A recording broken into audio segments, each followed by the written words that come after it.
ओम गणेशाय नमः। ओम नमः शिवाय। मैं निखिल ज्योतिष आचार्य आप सभी का मेरे चैनल पर पुनः स्वागत करता हूं। आशा करता हूं कि आप सभी स्वस्थ होंगे। महादेव की कृपा आप सभी पर सदैव बनी रहे। कि वीडियो मकर यानी कि कैप्रिकॉन के लिए बहुत विशेष है, क्योंकि वीडियो है अप्रैल मई जून 2025 के त्रैमासिक राशिफल के बारे में। मेरे चैनल पर विस्तृत रूप से मासिक राशिफल आते हैं, जिसमें मैं जो इम्पोर्टेंट चीज़ें होती हैं उन पर एक बृहत लेवल पर या मैक्रो लेवल पर चर्चा करता हूँ। फिर साप्ताहिक राशिफल आते हैं, जिसमें मैं थोड़ा सा डीप में जाकर चंद्रमा के गोचर का प्रभाव डे टू डे एक्टिविटीज़ पर क्या पड़ता है उसका विवरण करता हूँ। और बड़े ग्रहों के गोचर पे तो वीडियोज़ आते ही हैं, बाकी भी यथासंभव मैं वीडियो देने का प्रयास करता हूँ।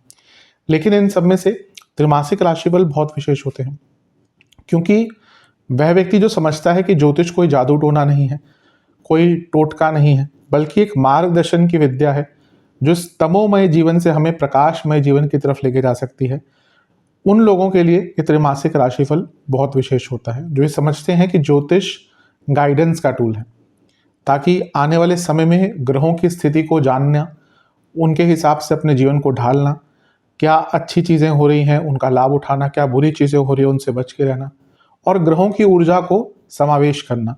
उन लोगों के लिए त्रैमासिक राशिफल बहुत अच्छे होते हैं, बहुत इंपॉर्टेंट होते हैं, क्योंकि इसमें मैं 3 महीने में होने वाले ग्रहों की गोचरीय स्थिति पर, गोचरीय बदलाव पर चर्चा करता हूँ। ग्रहों के क्या भावों में जाने से संबंध बनते हैं, क्या परस्पर संबंध बनते हैं, उन पर चर्चा करता हूँ, और उनका क्या इम्पैक्ट आपके जीवन पर पड़ेगा उनकी चर्चा करता हूँ।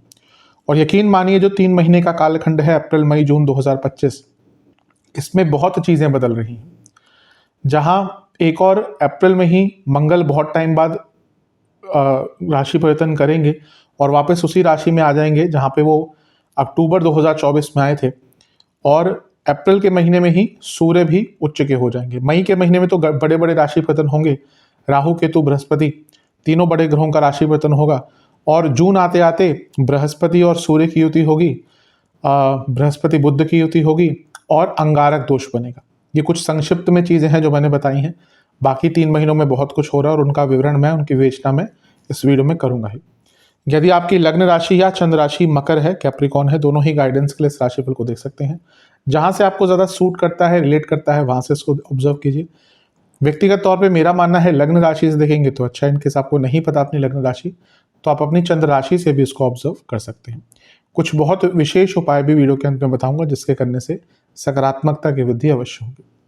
तो शुरू करते हैं अत्यंत महत्वपूर्ण त्रैमासिक राशिफल का अप्रैल के महीने के साथ। शुरुआत करेंगे अप्रैल के महीने के साथ। अप्रैल का महीना बहुत विशेष रहेगा, क्योंकि इसमें मंगल का राशि परिवर्तन हो रहा है, और वो हो जाएगा 3 अप्रैल को ही। मंगल आपके 7वें भाव में आकर बैठ जाएंगे। अब मंगल यहाँ पर नीच के हो रहे हैं, और 20 अक्टूबर 2024 में वो कर्क में ही प्रवेश करे थे।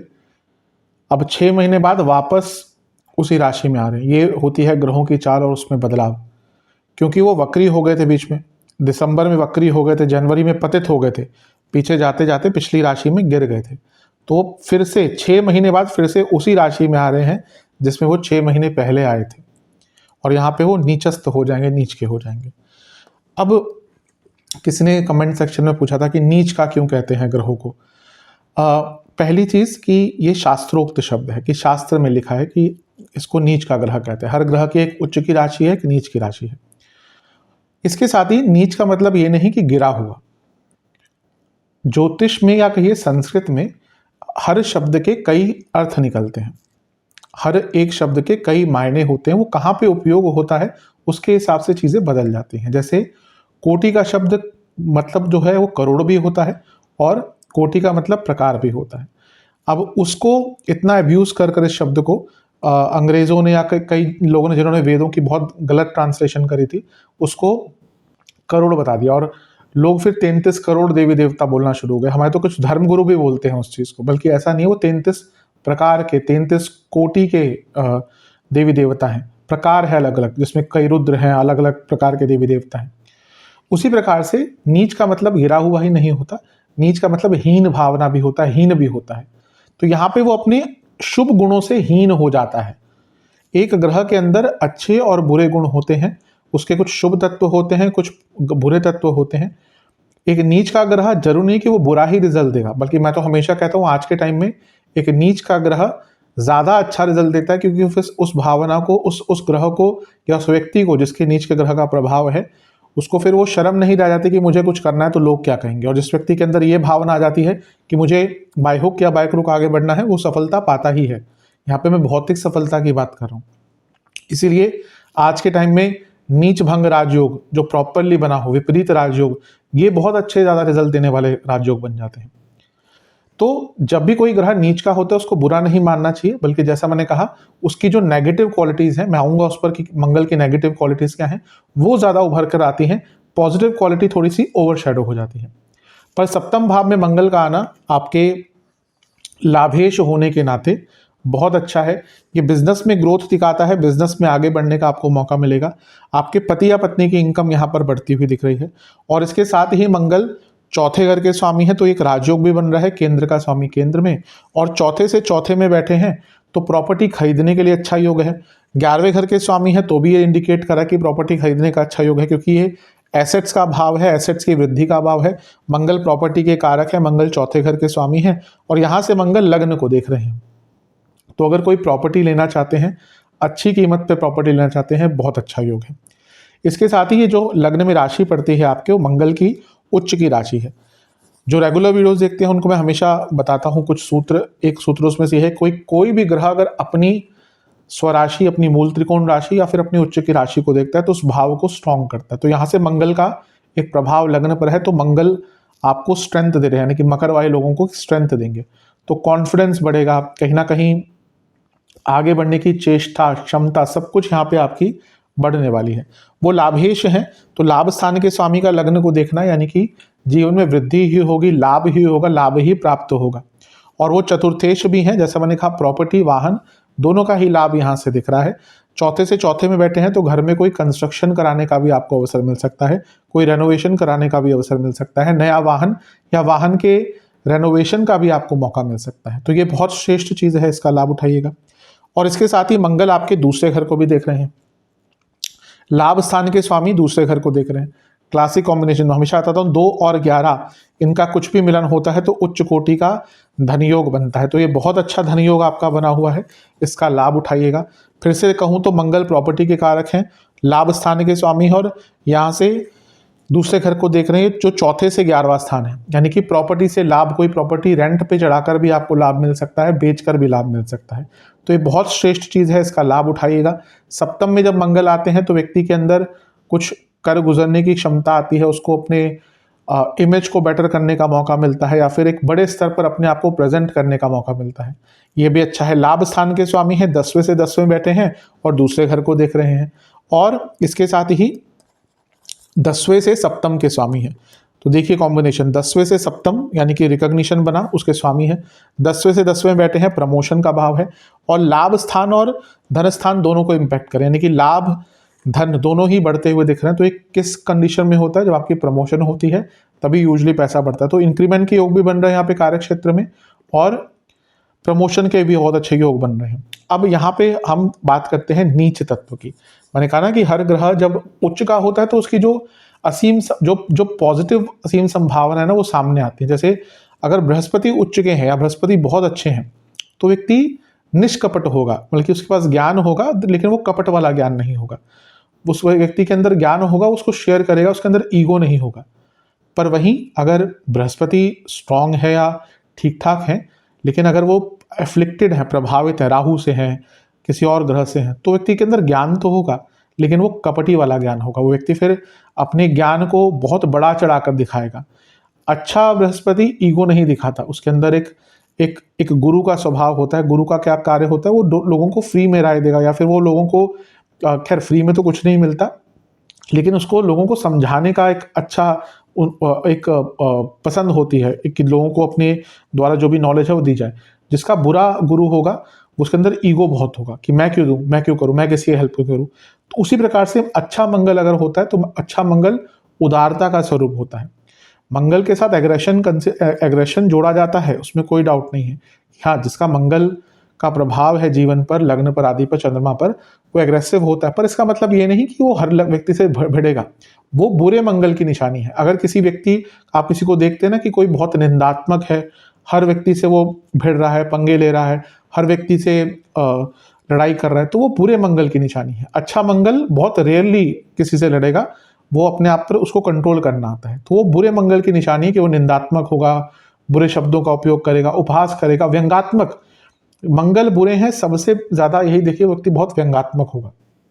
तो यहाँ पे नीच के मंगल की ये भावना आ जाती है। मैंने कहा उसकी जो नेगेटिव क्वालिटी है, तो सप्तम में है, मंगल दोष बना, मैरिड लाइफ पर क्या प्रभाव होगा? एग्रेशन, व्यंगात्मक चीजें आप बोलेंगे अपने लाइफ पार्टनर को, उसके कारण लड़ाई झगड़े होंगे। ये बिजनेस पार्टनर से भी सेम ही चीजें दिखाता है कि अगर आपका बिजनेस पार्टनरशिप वाला है तो पार्टनर से आपके झगड़े हो सकते हैं, क्लाइंट से झगड़े हो सकते हैं आपकी व्यंगात्मक वाणी के कारण। आप मंगल का एक प्रभाव 10वें घर पर है, सेम चीज कलीग्स के साथ ऑफिस में आप ज्यादा डोमिनेट करने की कोशिश करेंगे। मंगल इज लीडर, अच्छा मंगल लीडरशिप, बुरा मंगल डोमिनेट करने की कोशिश करेगा। देख के पता चल जाता है कि किस व्यक्ति का मंगल कैसा है। अगर आप देखेंगे ना कि एक ग्रुप ऑफ पीपल है जहां पे सब आराम से बैठे हुए, एक व्यक्ति अपने आप को बहुत ज्यादा दिखाने की कोशिश कर रहा है कि मेरे ऊपर आकर्षण आए, अपनी बातों को बहुत चिल्ला कर या बड़ी आवाज में दिखाने की कोशिश कर रहा है, तो वो मंगल प्रभावित ही होगा, बस उसका मंगल थोड़ा एफ्लिक्टेड होगा। अच्छा मंगल बहुत उदारता और लीडरशिप का कारक बनता है। तो यहाँ पे आपका कारक, जैसे मैंने कहा 10वें घर पर मंगल का प्रभाव है, तो लाभ आदि तो मिल रहा है, लेकिन आपकी लड़ाई झगड़े, आपकी व्यंग्यात्मक वाणी के कारण, आपकी तीखी वाणी के कारण, आपका लोगों को नीचे दिखाने के कारण आपके झगड़े भी हो सकते हैं। और यही प्रभाव लग्न पर भी है, तो इसका इम्पैक्ट पूरे जीवन पर पड़ेगा। अपनी वाणी पर, निंदात्मक चीज़ों पर थोड़ा ध्यान दीजिएगा। और क्योंकि वो वाणी के भाव को भी देख रहे हैं, कुटुंब भाव भी है और चौथे घर के स्वामी है, तो इसका एक इम्पैक्ट आपके फैमिली लाइफ पर भी पड़ सकता है। तो ये जो मंगल के नीच के तत्व है ना, इनको आपको समझना है। हर ग्रह के बहुत कारकत्व हैं। मैंने कहा ना कि अच्छा गुरु ईगोलेस, बुरा गुरु ईगो वाला व्यक्ति, तो ये चीजें होती है। वैसे मंगल का प्रभाव है, बुध का प्रभाव है, हर ग्रह का इस प्रकार का। राहु के भी बहुत अच्छे कारकत्व है, नेगेटिव भी होते हैं। तो यहाँ पे आपको इन सब चीजों से बचना है, तभी आपके लिए श्रेष्ठ रहेगा। अच्छा, मंगल का इम्पैक्ट लग्न पर आ गया तो इंजरी आदि के योग बन जाते हैं। थोड़ा सा अपने आप को बचाकर रखेगा। कोई बुरी दशा अंतरदशा चल रही है, जैसे कि अगर आपकी बृहस्पति की चल रही है, सूर्य की चल रही है, इवन चंद्रमा की चल रही है या मंगल की ही चल रही है, तो इंजरी के योग थोड़े से आपके बन जाते हैं, बढ़ जाते हैं। उन पर काफ़ी ध्यान देने की कोशिश कीजिएगा। लेकिन जैसे करियर, बिजनेस आदि में इसका एक अच्छा इम्पैक्ट रहेगा। लग्न को देख रहे हैं तो स्टूडेंट्स के लिए भी, जिनका कोई कॉम्पिटिटिव एग्जाम है, अच्छा है। बस मैरिड लाइफ पर और बिजनेस में पार्टनरशिप पर, अपनी वाणी पर बहुत कंट्रोल रखने की आवश्यकता है। इसके बाद बुध मार्गी हो जाएंगे 7 अप्रैल को। क्योंकि तीसरे घर में बहुत सारे ग्रहों के साथ बैठे थे, अब मार्गी होना उनका अच्छा ही रिजल्ट देगा। वो भाग्येश भी हैं तो थोड़ा भाग्य साथ देना शुरू करेगा, कम्युनिकेशन गैप कम होंगे और जो अति उत्सुकता आ गई थी या डिसीजन मेकिंग खराब हो गई थी वो ठीक होगी। और 13 तारीख को शुक्र भी मार्गी हो जाएंगे, ये भी बहुत अच्छा है क्योंकि वो वक्री हुए थे, अब आपके योग कारक है। योग कारक का वक्री होना जीवन में बाधाएं लाता है, तो जैसे ही शुक्र मार्गी होंगे, जीवन में जो दुविधाएं आ रही थी, जो ऑब्स्टिकल्स आ रहे थे, वो दूर होंगे। और यहाँ से भी दिख रहा है कि एक अपने ऊपर विश्वास और जो अति उत्सुकता आ रहा था वो कम होगा, तो ये भी आपके लिए श्रेष्ठतम है। तो ये शुक्र और बुध का मार्गी होना भी अच्छा ही रिजल्ट देकर आएगा। और इसके बाद एक गोचर होगा इस महीने में, वो होगा सूर्य का, और सूर्य राशि बदलेंगे और आपके चौथे घर में आकर बैठ जाएंगे। ये होगा 14 अप्रैल को, और यहाँ पे सूर्य उच्च के हो जाएंगे। तो सूर्य के उच्च का होना और 10वें घर को देखना, और 10वें से 10वें मंगल का होना, अभी मैंने प्रमोशन की बात करी, सूर्य भी प्रमोशन के कारक हैं। तो और 10वें से सप्तम में बैठे तो ये प्रमोशन का योग भी बन जाता है। और क्योंकि वो अष्टमेश हैं और 10वें घर को देख रहे हैं, तो ये जॉब चेंज का योग भी बन जाता है। तो अगर आप कार्य क्षेत्र में जॉब चेंज करना चाहते हैं तो बहुत अच्छा टाइम है। अब बस एक ही दिक्कत मुझे लग रही है कि यहाँ पे मंगल नीच के हैं और सूर्य यहाँ पर उच्च के तो हो गए राशि अनुसार, लेकिन उनका दिग्बल समाप्त हो गया है। तो हो सकता है आपका प्रमोशन तो हो जाए, पर आपके मनचाहा प्रकार से नहीं होगा, यानी कि जो आप एंटिसिपेट कर रहे थे, ना पोस्ट वाइज ना सैलरी वाइज उतना लाभ मिलेगा। ये सूर्य के कारण और मंगल के नीच तत्व के कारण है। बाइजनेस हो जाती है, यानी कि किसी और को ज़्यादा महत्व दिया जाता है या किसी और को ज़्यादा प्रेफरेंस दी जाती है आपके मुकाबले। मंगल अष्टमेश है। अब मंगल का प्रभाव वाणी के स्थान पर और कुटुंब भाव में और फैमिली के भाव में सूर्य आगे, दोनों ही अग्नि तत्व। बहुत आराम से अपनी फैमिली में बातचीत कीजिएगा, कब झगड़ा हो जाए पता नहीं चलेगा। एंसेस्ट्रल प्रॉपर्टी के लिए अच्छा है, लेकिन अष्टमेश का चौथे घर में आना माता जी की सेहत के लिए अच्छा नहीं होता, फैमिली में जो सद्भावना होती है उसके लिए अच्छा नहीं होता। मंगल और सूर्य दोनों मिलकर 10वें घर को भी देखेंगे। कार्य क्षेत्र में बहुत ईगो क्लैशेस, बहुत ज़्यादा लड़ाई झगड़े, बहुत ज़्यादा बहस हो सकती है। जितना हो सके इन चीज़ों से अपने आप को दूर रखिएगा, वरना ये जो अच्छा प्रभाव है, जो मैंने ग्रोथ की बात करी, धन की बात करी, उसका लाभ नहीं उठा पाएंगे, क्योंकि दोनों ही अग्नि तत्व हैं और 10वें घर को देख रहे हैं, यानी कि आपको पता ही नहीं चलेगा कि आप घर से निकले बहुत अच्छे मूड में, जैसे ही आप ऑफिस का गेट में एंटर करेंगे ना, आपको गुस्सा आना शुरू हो जाएगा। ये प्रभाव ग्रहों का होता है। तो अपने आप को बहुत संतुलित रखेंगे तो बहुत अच्छा है। महीना ठीक ठाक है, चीज़ें धीरे धीरे करके बेटर होंगी, लेकिन जो नेगेटिव इम्पैक्ट है उनका ध्यान दीजिएगा। मैरिड लाइफ पर तो आपको बहुत ध्यान देना है, क्योंकि मंगल दोष भी है और नीच के मंगल भी है, तो मैरिड लाइफ पर बहुत ध्यान दीजिएगा। सेहत के हिसाब से इंजरीज की प्रॉब्लम रहेगी ही, उसके कारण दिक्कत बढ़ती ही है। बीपी की प्रॉब्लम, जिनको कार्डियक की प्रॉब्लम है, थायराइड की प्रॉब्लम है, इंडाइजेशन, इन्फ्लेमेशन इस महीने बहुत तंग करने वाला है। अब चलते हैं मई के महीने की तरफ। मई का महीना तो बहुत शानदार है, बहुत विशाल है, बहुत विस्तृत है, क्योंकि 3 बड़े ग्रह बृहस्पति, राहु और केतु राशि बदल रहे हैं, और एक महीने में क्या कहिए 4 दिन के अंतराल में इनका राशि पतन होगा, तो बहुत ही विशाल होता है। ये 3 जो 4 ग्रह हैं, राहु, केतु, शनि, बृहस्पति, ये बहुत कुछ डिसाइड करते हैं। आपके जीवन की रूपरेखा किस प्रकार से चलेगी, इनके हाथ में बहुत चीज़ें होती हैं। लेकिन जो पहला गोचर इस महीने का होगा वो गुरु का नहीं होगा, वो होगा बुध का। तो बुध 7 मई को राशि परिवर्तन करेंगे और आपके चौथे घर में आकर बैठ जाएंगे। बुध अगर देखें तो आपके भाग्येश हैं और आपके छठे घर के स्वामी हैं। तो भाग्येश का चौथे घर में आना यानी कि अच्छा है। यहाँ से वो 10वें घर को देखेंगे तो कार्य क्षेत्र में भाग्य का साथ मिलेगा और ट्रांसफर आदि का योग आपका बन जाता है अगर आप चाहते थे तो। और क्योंकि छठे घर के स्वामी है, लीगैलिटी दिखाता है, बुध लीगैलिटी दिखाता है, सूर्य सरकारी कार्य दिखाता है। कोई भाई प्रॉपर्टी ली है, उसकी रजिस्ट्रेशन आदि नहीं हो रही थी, म्यूटेशन नहीं हो रही थी, या कोई और कार्य कराना था, कोई और लिखा पढ़ी का काम कराना था, कोई सरकारी कार्य कराना था, लाइसेंस अप्लाई कर रहे थे नहीं मिल रहा, कुछ और चीज़ें अटक रही थी जिसमें लिखा पढ़ी, गवर्नमेंट, लीगल, सरकारी सब काम आ जाते हैं। बहुत उपयुक्त समय उन कार्यों को पूर्ण करने का। या कोई प्रॉपर्टी का केस ही चल रहा था, उसको सॉल्व करने, आगे बढ़ाने के लिए बहुत अच्छा टाइम है। नवम भाव के स्वामी जब चौथे घर में आते हैं और सूर्य के साथ बैठते हैं, सबसे पहली चीज़ तो घर में कोई धार्मिक अनुष्ठान या कोई हवन आदि कराने का मौका यहाँ पे बन जाता है। अगर कराना चाहते हैं तो बहुत अच्छा टाइम है। और क्योंकि नवम भाव है, सूर्य मंदिरों के कारक है, हो सकता है सपरिवार किसी बड़े मंदिर, बड़ी जगह पर, बड़े तीर्थ स्थल पर जाने का आपको सपरिवार मौका मिले, यह भी अच्छा है। लेकिन क्योंकि मंगल छठे घर के स्वामी है और सूर्य 8वें घर के स्वामी है, घर में कहा सुनी बहस बहुत चलती रहेगी, छोटी छोटी बातों पर निंदा होगी, ऐसी बातें जो अवॉइडेबल होती हैं।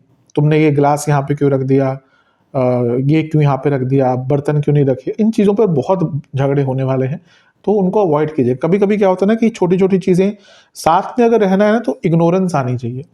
इंग्लिश में कहते हैं इग्नोरेंस इज ब्लिस। जो व्यक्ति इग्नोर करना सीख जाता है ना, उसको बहुत शांति मिलती है। तो यहाँ पे छोटी छोटी चीज़ों को अगर इग्नोर कर देंगे अपने घर में तो बहुत श्रेष्ठ रहेगा। यहाँ पे बुध आदित्य योग बन रहा है। चौथा भाव स्टूडेंट्स के लिए इंपॉर्टेंट भाव होता है। पंचम भाव ऐसे स्टडीज़ का कहा जाता है, लेकिन चौथा भाव भी इंपॉर्टेंट होता है, दूसरा भाव भी स्टडीज़ के लिए माना जाता है। तो अलग अलग चीज़ है। दूसरा भाव जहाँ हमारी परंपराएं दिखाता है, जो हमें हमारी परंपरा, हमारे परिवार से जो सीखने को मिलता है, और कुछ गुप्त विद्याएं, क्योंकि अष्टम से सप्तम है ना, तो वो दूसरा भाव भी विद्याओं का है। चौथा भाव भी कहीं ना कहीं हमारी स्टडीज़ के लिए, हमारी टेंशन पावर के लिए इंपॉर्टेंट होता है। तो यहाँ पे स्टूडेंट्स का या बुध आदित्य योग बनना ये आपके लिए बहुत ही श्रेष्ठ रिजल्ट, बहुत अच्छा रिजल्ट दिखाता है, इसमें कोई दो राय नहीं है। और यहाँ से वो 10वें घर को देखेंगे तो ये कार्य क्षेत्र में भी अच्छा अनुभव आपको कराएगा। उपचय भाव के स्वामी, अर्थ त्रिकोण के स्वामी 10वें घर को देखेंगे तो कार्य क्षेत्र में आगे बढ़ने के ही अवसर मिलेंगे। अच्छा है, बुध का गोचर अच्छा रिजल्ट लेकर आएगा। इसके बाद होगा गुरु, देव गुरु बृहस्पति का गोचर 14 मई को। समझने वाली बात है कि गुरु अतिचारी होंगे।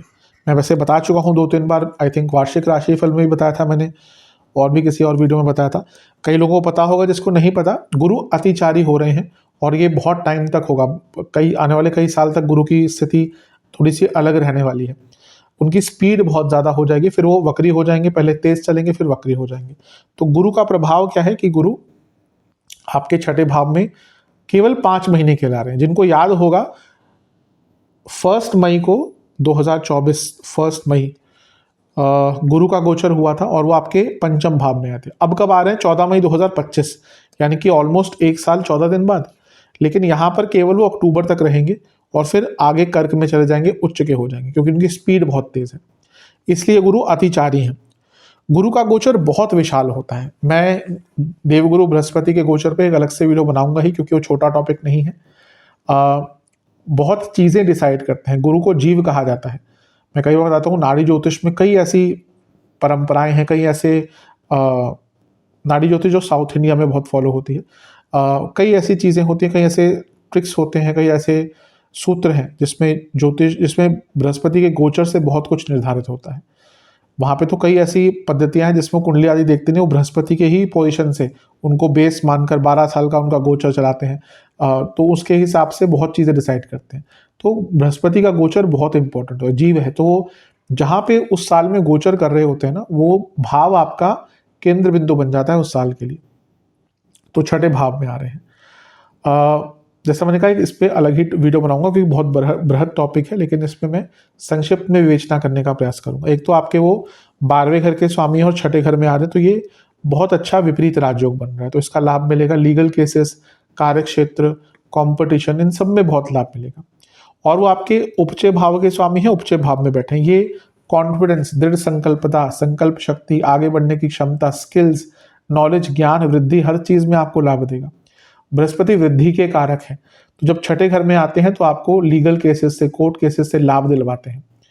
कोई रोग चल रहा था, उसका कोई सॉल्यूशन दिखाते हैं। इसका मतलब ये नहीं कि रोग नहीं देंगे, लेकिन कोई पुराना रोग चल रहा था, उसका कोई ना कोई रास्ता, कोई दवाई, कोई ऐसा व्यक्ति या कोई ऐसा डॉक्टर आपको मिल जाएगा कि आपकी प्रॉब्लम सॉल्व हो जाए। कई बार होता है कि व्यक्ति को बीमारी चल रही होती है, वो डायग्नोज कराता है, डायग्नोज नहीं होता, इलाज नहीं काम करता। सबके साथ नहीं होता, कि कुछ कुछ केसेस में हो जाता है। फिर अचानक से आप डॉक्टर बदलते हैं, किसी का रिकमेंडेशन होता है, तो आपको फिर काम शुरू कर देते हैं वो चीज़ें। पहले के टाइम में बोलते थे कि उस वैद्य के हाथ में शफा है, तो लोग दूर दूर से वैद्यों के पास जाते थे। आज तो परंपरा खत्म हो रही है। पहले तो होता था कि कोई किसी के पास जैसे जॉइंडिस की कोई आयुर्वेदिक दवाई होती, लोग दूर दूर से वहाँ लेने आते थे। मुझे भी याद है, एक बार दिल्ली में ही पहले होता था, पुरानी दिल्ली में कोई बैठते थे, वो जॉन्डिस की दवाइयाँ देते थे, फ्री में देते थे। तो लोग दूर दूर से जॉन्डिस ठीक कराने, जिनको कहीं से प्रॉब्लम सॉल्व नहीं होती, दूर दूर से वो आयुर्वेदिक दवाइयाँ लेने आते थे। तो पहले होता था, अब बहुत वो कल्चर खत्म होता जा रहा है। लेकिन यहाँ पे गुरु का छठे घर में आना, यानी कि कोई आपको पुराना रोग चल रहा था तो उससे निकलने का आपको अवसर मिलेगा। और ये जो गुरु है, गुरु देखिए ज्ञान के कारक है और ये अर्थ त्रिकोण है, तो अपने नॉलेज, अपने करियर में आपको नॉलेज को इम्प्लीमेंट करने का, सीखने का मौका मिलेगा। अब गुरु दुश्मनों पर कैसे भारी रहते हैं, यानी कि आप अपने स्किल से दुश्मनों पर भारी रहेंगे। मंगल है तो तू तड़ाक करके, लड़ाई झगड़ा करके कर लेंगे। गुरु क्या है ना, वो व्यक्ति के अंदर ज्ञान ही इतना हो जाता है, उसको अपने ऊपर इतना, अपनी स्किल्स के ऊपर इतना विश्वास हो जाता है कि सामने वाला व्यक्ति कुछ भी करता रहे, फर्क नहीं पड़ता। तो ये अच्छी चीज है। मंगल गुरु आपके 12वें घर के स्वामी हैं, 10वें घर को देख रहे हैं। सीधा इंपैक्ट बता रहा है कि अगर आप विदेश जाने का प्रयत्न कर रहे थे, बहुत अच्छा मौका है। जॉब चेंज करना चाह रहे थे लंबे अरसे से, बहुत अच्छा मौका, और जॉब चेंज करके विदेश जाना चाह रहे थे, बहुत अच्छा मौका है। तीसरे घर के स्वामी हैं, छठे घर में बैठे हैं और 10वें घर को देख रहे हैं, कि सारे ही उपचय भाव, यानी कि जीवन को गति मिलेगी और बहुत नई स्किल्स सीख पाएंगे, स्किल्स को इंप्लीमेंट कर पाएंगे कार्य क्षेत्र में। 12वें घर को देख रहे हैं, उन्हीं की राशि है। विदेश जाने का बहुत श्रेष्ठ योग बन जाता है, विदेश यात्रा का, विदेश संबंधित कामों का, एमएनसी आदि में जॉब ढूंढने का बहुत अच्छा योग बन जाता है। लेकिन खर्चे बढ़ेंगे। 12वां घर जब विदेश काम कहने लाभ मिलेगा, तो खर्चों का भी तो है। और छठे घर में गुरु बैठे हैं, बहुत ज्यादा खर्चे आपके होना शुरू हो जाएंगे। अतिचारी है। अच्छा, अतिचारी का मैं एक प्रभाव, कोई बहुत पुराना अगर आपका कोर्ट केस चल रहा था ना, यहाँ पे आपको सॉल्व करने का मौका मिलेगा। मैं हमेशा कहता हूँ, गुरु ज्यादातर कॉम्प्रोमाइज करवाते हैं। तो अगर भाई चल रहा है, 5 साल हो गए, 6 साल हो गए, केस चल रहा है, और अब मौका मिलता है कि कॉम्प्रोमाइज हो रहा है, कर लीजिएगा। कई बार लोग सालों साल निकल जाते हैं, शुरू में बोलते हैं कि कॉम्प्रोमाइज कर लो, नहीं हम तो कोर्ट में लड़ेंगे, लड़ते रहो। 6 साल हो गए, 7 साल हो गए, 8 साल हो गए, फिर आके वही कॉम्प्रोमाइज ही होते हैं। तो अगर दिख रहा है कि हाँ भाई कोई कॉम्प्रोमाइज की संभावना बन रही है, देखिए किसी के पास अगर कोई खाली ही बैठा अलग चीज़ है, मतलब अगर कोई व्यक्ति काम करता है, जॉब करता है, उसके लिए बार बार कोर्ट कचहरी के चक्कर लगाना, ये करना बहुत डिमोरलाइजिंग भी होता है। कहना आसान होता है कि विल सी ऑन कोर्ट, जब व्यक्ति के चक्कर लगते हैं ना, वो कोर्ट परिसर में जाना ही कभी कभी बहुत ओवरवेलमिंग होता है। तो अगर कुछ ऐसा चल रहा है, समाप्त करने का मौका देंगे यहाँ पे गुरु। कॉम्प्रोमाइज़ कर लीजिएगा। कॉम्प्रोमाइज़ में होता ही कि भाई अपने मन मुताबिक तो नहीं होता, लेकिन अगर कहीं बीच में कहीं दोनों पार्टीज मिल रही है तो बहुत अच्छा है, कॉम्प्रोमाइज़ कर सकते हैं। गुरु का एक प्रभाव आपके दूसरे घर पर है। अब इससे अच्छा आपको क्या चाहिए? धन के कारक हैं, धन के स्थान को देख रहे हैं, वृद्धि करेंगे ही, तो वृद्धि तो आपकी होगी ही, जीवन में आगे बढ़ने का मौका मिलेगा ही। करियर में बहुत श्रेष्ठ यहाँ पे आपको अवसर प्राप्त होने वाले हैं। अच्छा है, गुरु का गोचर बहुत अच्छा रिजल्ट आपको देख रहा है। और यहाँ पे अगर हम देखें तो शनि का प्रभाव भी 12वें घर पर है, गुरु का भी है। तो ये विदेश जाने के लिए, विदेश के भाव को एक्टिवेशन हो गया ना, तो बहुत बड़े बदलाव लाने के लिए जीवन में, विदेश जाने के लिए, विदेश संबंधित कार्यों को पूर्ण करने के लिए बहुत श्रेष्ठतम योग बन जाता है आपका। इसके साथ ही शनि जो है वो लग्नेश है और गुरु छठे घर में बैठे, दोनों 12वें घर को देख रहे हैं। फिर से इंडिकेट कर रहा है कि कोई इलाज नहीं मिल रहा था, कोई बीमारी तंग कर रही थी, तो डॉक्टर्स के द्वारा, इलाज के द्वारा, मेडिसिन के द्वारा वो प्रॉब्लम आपकी सॉल्व हो सकती है। तो ये भी एक प्रकार से आपके लिए बहुत अच्छा है, बहुत श्रेष्ठ है। इसके बाद एक और गोचर होगा 15 मई को, वो होगा सूर्य का, और सूर्य वृषभ में आकर विराजमान हो जाएंगे। ये होगा 15 मई की तारीख को। और यहाँ पे सूर्य आ जाएंगे आपके पंचम भाव में।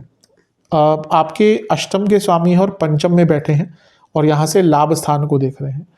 और धन स्थान के जो स्वामी हैं यानी कि शनि, वो धन स्थान के स्वामी शनि, वो भी पंचम को देख रहे हैं। तो एक प्रकार से यहाँ पर 2, 5, 8, 11 का कॉम्बिनेशन हो गया। 2, 5, 8, 11। मैं हमेशा कहता हूँ ये पनफरा भाव है जो बहुत तेज गति से जीवन में धन को लाते हैं। कैसे बनाइए? दूसरे घर के स्वामी शनि पंचम में बैठे सूर्य को देख रहे हैं, जो कि अष्टम के स्वामी हैं, और ये मिलकर 11वें घर को देख, शनि 11वें घर को देख। तो ये बहुत स्ट्रॉन्ग, अचानक से धन प्राप्ति का योग बनता है, तो इसका लाभ उठाइएगा। सूर्य लग्न से अष्टम में, अष्टम के स्वामी हैं और 10वें से अष्टम में आ गए हैं। ये बहुत अच्छा जॉब चेंज का योग बनता है। अगर आप जॉब चेंज करना चाह रहे हैं, बहुत श्रेष्ठ टाइम है। और स्टूडेंट्स के लिए भी अच्छा है, पंचम में सूर्य स्टूडेंट्स को बल देते हैं, और अगर रिसर्च बेस्ड स्टूडेंट्स हैं तो उनके लिए भी बहुत श्रेष्ठ है। सूर्य सप्तम से दूसरे के स्वामी और सप्तम से लाभ में बैठे हैं। जो बिजनेस करते हैं उनको बहुत लाभ मिल सकता है। अगर आप कोई सरकारी कॉन्ट्रैक्ट ढूंढ रहे थे कि सरकारी काम मिल जाए, वो भी सॉल्व होगी प्रॉब्लम, और वो या नया कॉन्ट्रैक्ट मिलेगा। और अगर कोई सरकारी बाधा आ रही थी, उससे भी निकलने का आपको अवसर मिलेगा। तो ये सूर्य का पंचम में आना अच्छा है। बस एक ध्यान रखना है कि अष्टमेश है, तो पंचम में जब आ गए तो ओवर थिंकिंग बहुत होगी, तो अपनी ओवर थिंकिंग पर कंट्रोल कर लीजिएगा। अच्छा, शनि का इम्पैक्ट भी है, पिता पुत्र संबंध, बॉसेस से संबंध थोड़े बिगड़ सकते हैं, उस पर भी विचार कीजिएगा। वाणी के स्थान और अष्टम के स्थान के स्वामी का दृष्टि द्वारा एक संबंध बन रहा है। वाणी में चपलता, चंचलता और अनक्लैरिटी रहेगी, तो उस पर भी विचार कीजिएगा। लव लाइफ पर इसका नेगेटिव इम्पैक्ट पड़ सकता है। और जो गर्भवती महिलाएं हैं, थोड़ा सा केयरफुल रहेगा इस टाइम पे। और अगर गर्भवती और आप गर्भ धारण करना चाहते हैं इस टाइम में, 1 महीने में, तो थोड़ी विघ्न आ सकते हैं। लेकिन जो गर्भवती महिलाएं हैं स्पेशली, उनको यहाँ पर बहुत केयरफुल रहना है, उनके लिए परेशानी थोड़ी बढ़ सकती है। और आपके बच्चों की सेहत के लिए भी ये बहुत अच्छा टाइम नहीं होगा। इसके अच्छा, गुरु से 12वें घर में कोई भी ग्रह अगर बैठता है ना, या गुरु से 12वां घर जो होता है उसको प्रोटेक्ट करते हैं। तो एक चीज़ है यहाँ पे, ठीक है, ओवर थिंकिंग वगैरह ठीक है, लेकिन आपकी क्रिएटिविटी बहुत अच्छी हो जाएगी, उसका उपयोग कीजिएगा। साधनाओं के लिए भी अच्छा टाइम है। इसके बाद बहुत बड़ा राशि परिवर्तन हो रहा है राहु और केतु का। दोनों का सेम ही टाइम पे होता है, सेम ही दिन होता है, सेम ही पल पे होता है, क्योंकि एक टाइम पे सेम ही राक्षस थे, सेम ही दैत्य थे, स्वर भानु। तो राहु आ जाएंगे दूसरे घर में, उल्टे चलते हैं, और केतु भी उल्टे चलते हैं, तो आ जाएंगे अष्टम में। जैसे बृहस्पति हैं वैसे ही राहु केतु हैं, उनका भी टॉपिक बहुत बड़ा है, मैं उन पर अलग से वीडियो बनाऊंगा ही, लेकिन यहाँ पे संक्षिप्त में चर्चा कर लेते हैं। दूसरे घर के राहु अति उत्तम, धन कमाने के लिए। मैंने तो गोचर में ही कई बार देखा है कि लोगों के घर के दूसरे घर में राहु आते हैं, वो नॉर्मल तरीके से पैसा नहीं कमाते, या तो विदेश जाके कमाएंगे या इंडिया में रहेंगे तो उल्टा सीधा करके कमाएंगे, लेकिन बहुत धन कमा सकते हैं। तो दूसरे घर के राहु धन के कारक, बहुत अचानक से धन की प्राप्ति हो जाती है ऐसे लोगों को।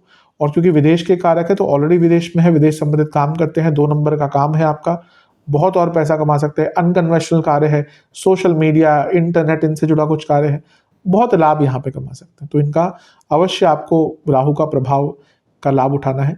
बस ये है कि कुटुंब भाव में राहु आ रहे हैं तो ना फैमिली में डिस्टर्बेंसेस भी आ जाते हैं, फैमिली में मनमुटाव बढ़ जाते हैं, फैमिली में ईगो और पैसों की बातें बहुत होती है, नीचा दिखाना शुरू कर देंगे आप लोगों को।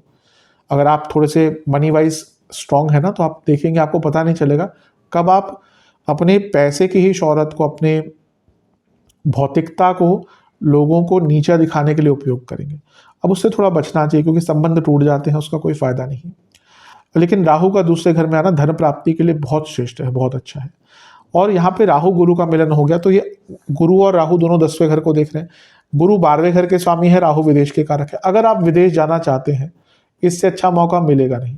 अगर आप विदेश में हैं आगे बढ़ने के बहुत मौके मिलेंगे। अगर आप विदेश में हैं पीआर सेटलमेंट चाहते हैं बहुत अच्छे मौके मिलेंगे।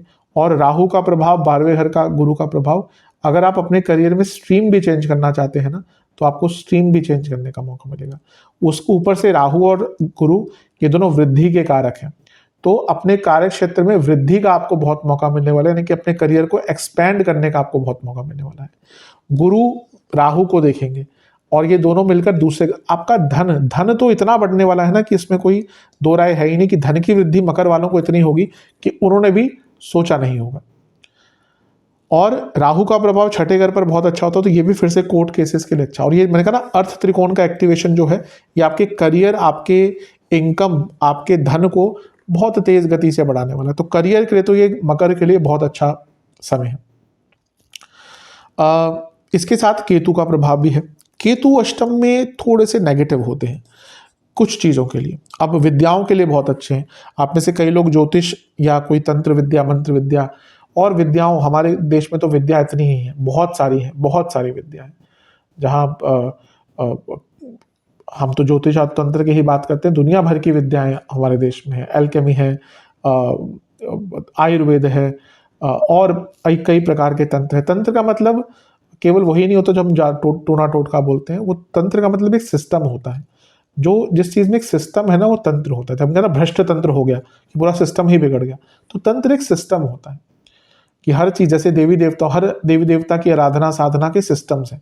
कहाँ पे कौन सा बीज मंत्र उपयोग होगा, कहाँ पे किस देवी की हवन में किस चीज़ का उपयोग होगा, कहाँ पे मधु का होगा, कहाँ पे घी का होगा, कहाँ पे सफ़ेद तिल का होगा, ये सब तंत्र में है। और वो कोई अच्छा गुरु ही आपको बता सकता है कि किस प्रकार से साधना करके आगे बढ़ा जा सकता है। हमारे देश में जो पहले तंत्रोक्त ही पूजाएं होती थी वो तो फिर बाद में जब चीज़ें बदली और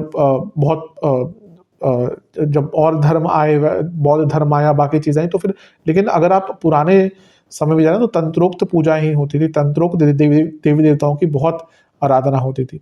गणेश जी के बहुत तंत्र स्वरूप हैं। 36 प्रकार के या 34 प्रकार के गणेश जी के तंत्रोक्त स्वरूप ही मिलते हैं। और लोग, जब मैं पहले सिखाता था साधनाएं, लोग जब भी तंत्र की बात करते हैं तो सीधा महादेव या दुर्गा जी, काली माता इनकी बात करते हैं, बगलामुखी जी की। सबसे जो स्ट्रॉन्ग देवता है ना तंत्र में वो गणेश जी हैं। उनकी सिद्धि और उनकी साधना और उनका रिजल्ट बहुत स्ट्रॉन्ग, बहुत आराम से मिलता है, बहुत तेज मिलता है और बहुत उपयोग है उनके तंत्र में। तो यहाँ पे तंत्र आदि सीखने के लिए किसी अच्छे गुरु से, और मैं हमेशा कहता हूँ बिना गुरु के, और जो गुरु सच में जिसको ज्ञान हो उन्हीं से सीखिएगा। अपने आप से पॉडकास्ट वगैरह से पढ़कर जो लोग आजकल बकवास बता रहे हैं, बिल्कुल जो तंत्र को तंत्रा कहते हैं, मंत्र को मंत्रा कहते हैं, भैरव को भैरवा कहते हैं, वो कहाँ से सीख के आए हैं आपको भी पता होना चाहिए। और जो बलि को आज की डेट में बोल रहे हैं कि बहुत कि हाँ बलि होनी ही चाहिए, नहीं, जो पशु बलि आदि है ना, ये इसमें हर व्यक्ति नहीं कर सकता। मैं ज़्यादा डीप में जाता नहीं यहाँ पे, हर व्यक्ति नहीं कर सकता। वो अलग अलग कुल परंपराएं हैं जिनको है, ऐसा नहीं कि कोई भी व्यक्ति उठकर बलि शुरू कर देगा। नॉर्मल व्यक्ति के लिए बाकी प्रकार की बलि कही गया है। नारियल भी एक बलि ही होता है, जो हर हवन में पंडित जी डलवाते हैं ना, वो बलि का ही स्वरूप होता है जब नारियल आप डालते हैं पूर्णाहुति के रूप में।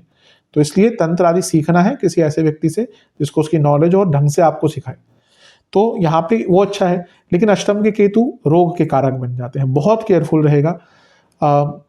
बड़े रोग होते हैं, सूक्ष्म रोग होते हैं। बड़े रोग और सूक्ष्म को मतलब कि जो बड़े खतरनाक से रोग होते हैं लेकिन सूक्ष्मता से फैलते हैं, समझ जाइएगा जो मैं कहना चाहता हूँ। तो बहुत केयरफुल उसमें रहिएगा, अपने बॉडी का चेकअप वगैरह रेगुलरली कराते रहा कीजिए।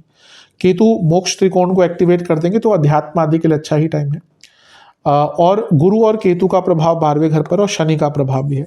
अच्छा है ये, लेकिन खर्चे तो बढ़ेंगे, लेकिन ना बहुत लोग ना अपने परिवार से, अपने निकटतम लोगों से दूर होना शुरू हो जाएंगे, क्योंकि ये केतु का प्रभाव आ गया, शनि का प्रभाव आ गया 12वें घर पर, तो ये मोक्ष की भावना बहुत बढ़ेगी।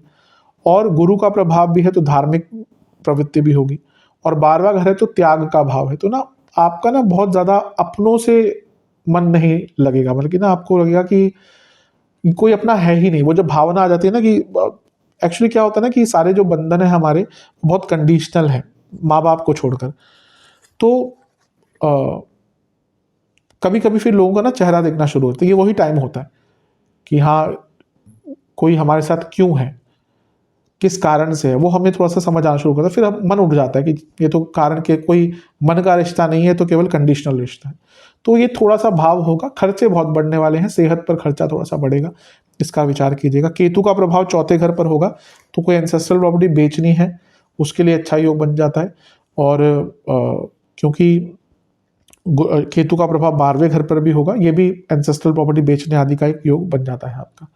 तो ये ठीक है। मैं राहु और केतु पर अलग से वीडियो बनाऊंगा, बहुत बृहद टॉपिक है, उनको यहाँ पे समावेश करना, अगर मैं इन्हीं के बारे में बात करना शुरू कर दिया तो वीडियो बहुत लंबी हो जाएगी। इसके बाद 23 मई को होगा बुध का गोचर, और बुध आ जाएंगे आपके पंचम भाव में, वृषभ में।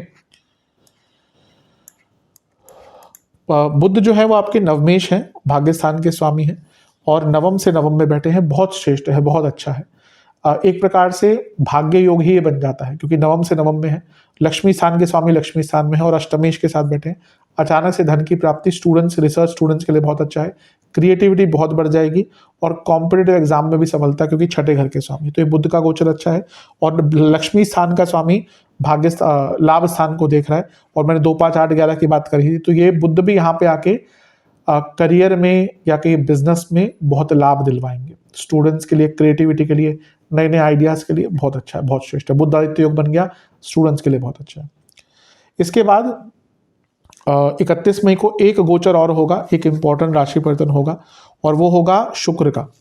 लेकिन क्योंकि वो महीने के एकदम अंत में है, तो उनका जो प्रभाव है वो मैं जून के महीने में ज़्यादा दिखाऊंगा। तो महीना बहुत श्रेष्ठ है, जो भी मैंने कहा उन पर विचार कीजिएगा, ध्यान दीजिएगा।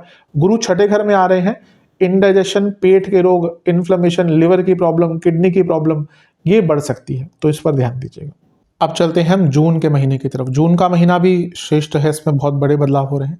सबसे पहला, जैसे मैंने कहा कि शुक्र का गोचर 31 मई को हो गया होगा, तो हम जून से उनका प्रभाव देखेंगे। अच्छा है, चौथे घर में आ रहे हैं, आपके योग कारक ग्रह हैं, तो उनका चौथे घर में आना, योग कारक ग्रह का कामों को या अपूर्ण कार्यों को पूर्ण करना भी होता है।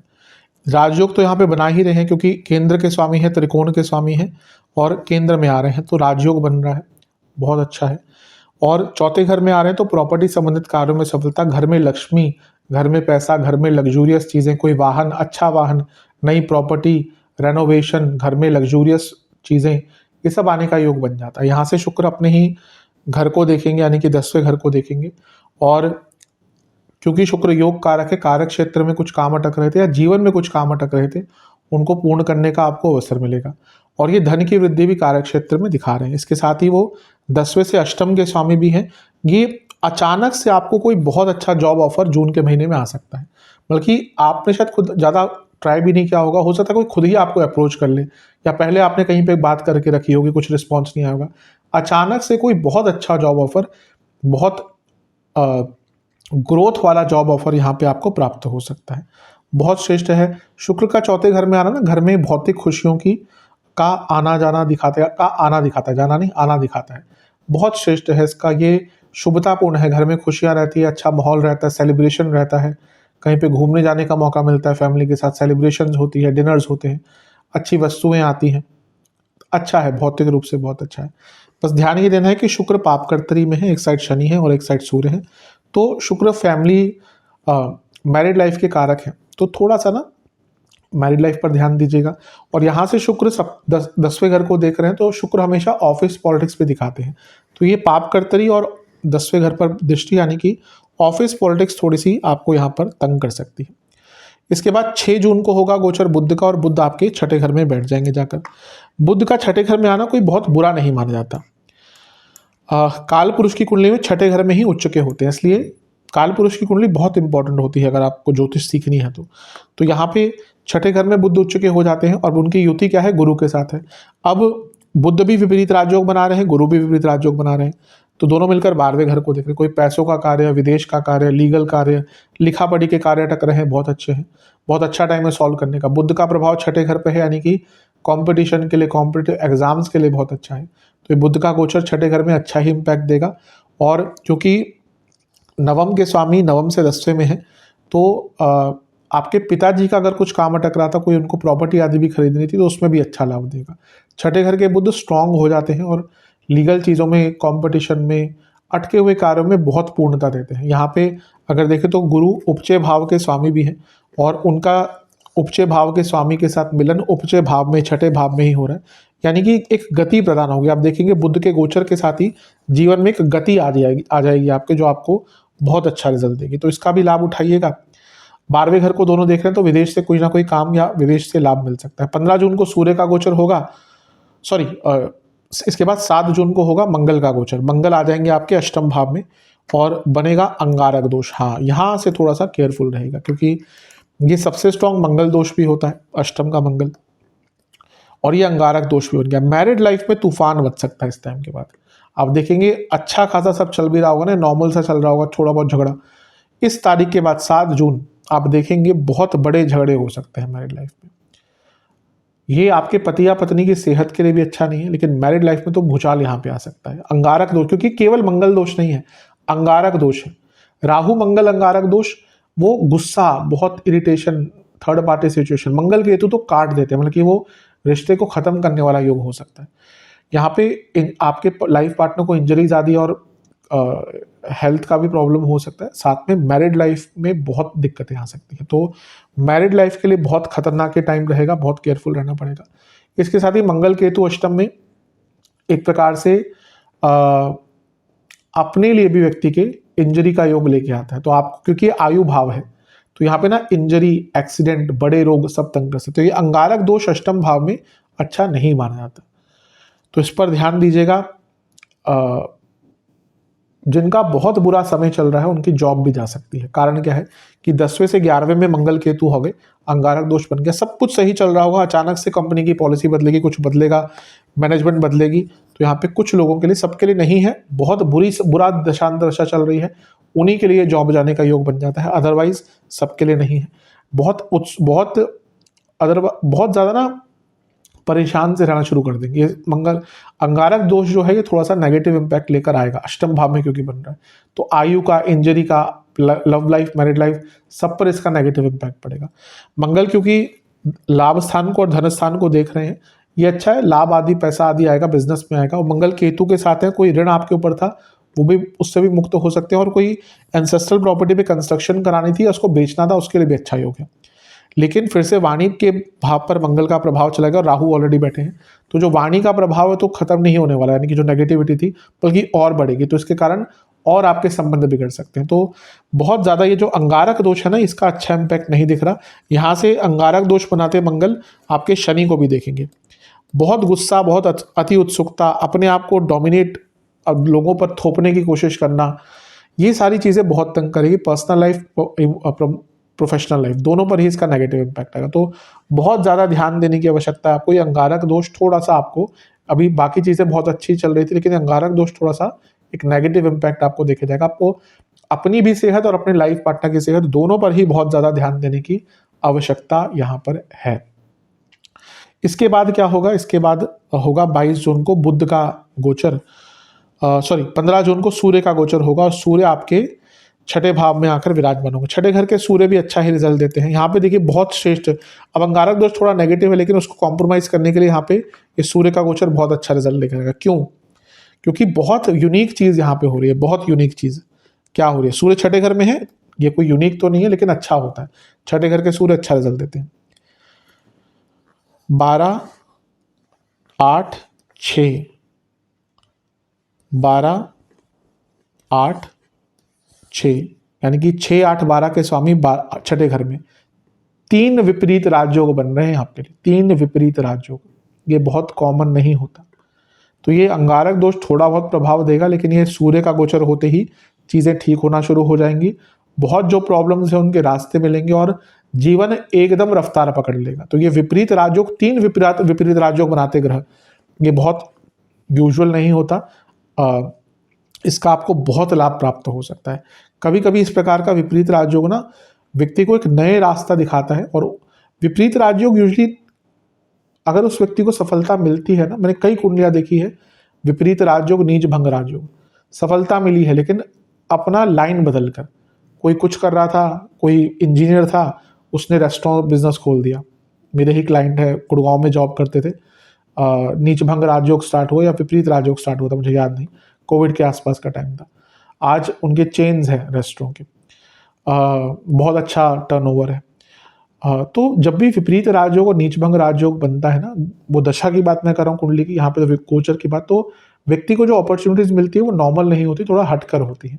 तो आपको भी थोड़ा सा अपने आप को फ्लेक्सिबल रखना पड़ेगा। लेकिन ये नीच भंग राजयोग जो आपका बन रहा है ये बहुत अच्छा है, बहुत उत्तम है, बहुत श्रेष्ठ है।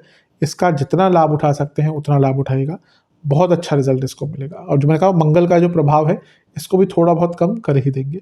बहुत आपके अंदर कॉन्फिडेंस आ जाएगा, सरकारी जॉब का योग बन जाता है, कार्य क्षेत्र में जो उलझनें आ रही थी, जो प्रॉब्लम्स आ रही थी, उनको सॉल्व करने का मौका मिल जाता है। तो इसका जैसे मैंने कहा ना, जितना लाभ उठा सकते हैं उतना आपके लिए कम है। इसके बाद 22 जून को फिर से गोचर होगा, वो होगा बुध का। बुध देखिए अपनी नॉर्मल गति पे वापस आ चुके हैं। पहले बहुत टाइम तक आपके तीसरे घर में थे जहाँ पे शनि अभी बैठे हुए हैं, लेकिन अब कितनी जल्दी राशि बदल गई, उनकी नॉर्मल स्पीड है, दो सवा दो हफ्ते में राशि बदल लेते हैं। तो 22 जून को बुध जो है वो आपके सप्तम भाव में आकर बैठ जाएंगे। अब ये फिर से ना मैरिड लाइफ के लिए अच्छा नहीं। मैं कई बार समझा चुका हूँ कि मैरिड लाइफ में अगर डाइवोर्स की बात करते हैं ना, सेपरेशन की बात करते हैं, तो छठा भाव रिजल्ट देता है। अब बुध क्या है, वो छठे घर के ही स्वामी, सप्तम से 12वां है, तो अंत दिखाता है, और बुध लीगल चीज़ों के कारक है। तो ना अगर मैरिड लाइफ में दिक्कतें चल रही हैं तो यहाँ पे ये पूरा महीना जून का ना बहुत आपको आराम से बिताना है। जून का भी कहूँगा, जुलाई का भी कहूँगा, क्योंकि अंगारक दोष बना रहेगा, क्योंकि आपको पता नहीं चलेगा कब छोटी सी बात, छोटा सा झगड़ा एकदम डाइवोर्स की तरफ चला जाएगा। तो बहुत केयरफुल रहने की आवश्यकता है। अदरवाइज क्योंकि वो त्रिकोण के स्वामी है, लग्न को देखेंगे तो भाग्य योग बनता है, लक्ष्मी योग बनता है, और छठे घर के स्वामी भी हैं, उनका भी लग्न को देखना, आपके अंदर हिम्मत, दृढ़ता सब कुछ रहेगा। तो ये ठीक है, इसका जितना लाभ उठा सकते हैं उतना अच्छा है। तो ओवरऑल ये महीना कई अच्छी चीज़ भी लेकर आ रहा है, थोड़ा सा नेगेटिव भी हो रहा है, दोनों ही चीज़ों का आपको ध्यान देना है। शुक्र का गोचर 29 जून को होगा, लेकिन फिर से उसका प्रभाव जुलाई में ही ज़्यादा आएगा, तो हम उनको वहीं पर कंसिडर करेंगे। तो ये था 3 महीनों का हाल मकर के लिए।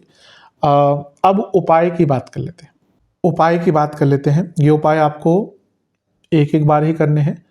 जब भी वीडियो देखें उसके अगले दिन, या जब शनिवार को अगर करेंगे, किसी शनिवार को कर सकते हैं तो सबसे अच्छा है, नहीं शनिवार को कर सकते हैं क्योंकि कुछ लोग उनका टाइम नहीं मिलता, जॉब करते हैं, बिजनेस करते हैं, तो किसी भी दिन जब उपयुक्त समय मिलता है कर सकते हैं। प्रेफरेबली शनिवार को कर दें, लेकिन नहीं अगर टाइम मिलता तो बाकी दिन भी कर सकते हैं। पहला उपाय है किसी भी शनि मंदिर जाकर आपको वहाँ पर कुछ शनि चालीसा के पुस्तकों का दान करना है, 2 सरसों के तेल के दिए और 2 घी के दिए अर्पण करने हैं, और वहाँ पर बैठकर आपको शनि चालीसा का 4 बार पाठ करना है, कुछ दक्षिणा भी अर्पण करके आइएगा। दूसरा है आपको एक पात्र में पंचामृत बनाना है और महादेव का अभिषेक करना है।